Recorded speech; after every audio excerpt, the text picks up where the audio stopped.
ಗುಬ್ಬಿ ತಾಲೂಕು ಜೋಗಿಹಳ್ಳಿ ಗ್ರಾಮದ ಸರ್ಕಾರಿ ಶಾಲೆ ಶಿಕ್ಷಕರೊಬ್ಬರ ಬೀಳ್ಕೊಡುಗೆ ಸಮಾರಂಭದಲ್ಲಿ ಸಮಾಜ ಸೇವಕ ರಾಯನ್ಸ್ ಕಂಪ್ಯೂಟರ್ ಮಾಲೀಕ ಜೋಗಿಹಳ್ಳಿ ನವೀನ್ ಭಾಗವಹಿಸಿದ್ದರು.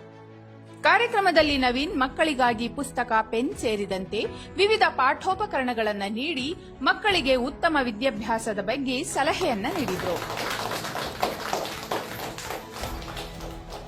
ಕಾರ್ಯಕ್ರಮದಲ್ಲಿ ಮಾತನಾಡಿದ ನವೀನ್, ಮಕ್ಕಳಿಲ್ಲದೆ ಸರ್ಕಾರಿ ಶಾಲೆಗಳನ್ನು ಮುಚ್ಚುವಂತಹ ಪರಿಸ್ಥಿತಿ ಬಂದೊದಗಿದೆ.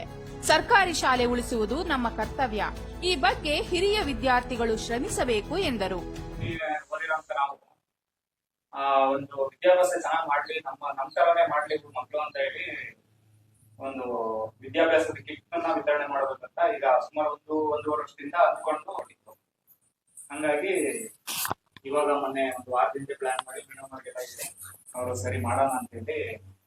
ಹಂಗಾಗಿ ಅವ್ರಿಗೆ ನಮ್ಮ ಸರ್ ಅವ್ರಿಗೆ ರಿಟೈರ್ಡ್ ಟ್ರಾನ್ಸ್ಫರ್ ಆಗಿರೋದ್ರಿಂದ ಹಂಗಾಗಿ ಎರಡೂ ಕಾರ್ಯಕ್ರಮ ಒಟ್ಟಿಗೆ ಮಾಡ್ಕೊಳ್ಳೋಣ ಅಂತ ಹೇಳಿ ಪ್ಲಾನ್ ಮಾಡಿದ್ವಿ. ಬೀಳ್ಕೊಡುಗೆ ಸಮಾರಂಭದಲ್ಲಿ ಶಿಕ್ಷಕರಾದ ವಸಂತಕುಮಾರಿ, ಮಂಜುನಾಥ್, ಅಮಿತ್ ಪಾಷಾ ಸೇರಿದಂತೆ ಗ್ರಾಮದ ಪ್ರಮುಖರು ಉಪಸ್ಥಿತರಿದ್ದರು.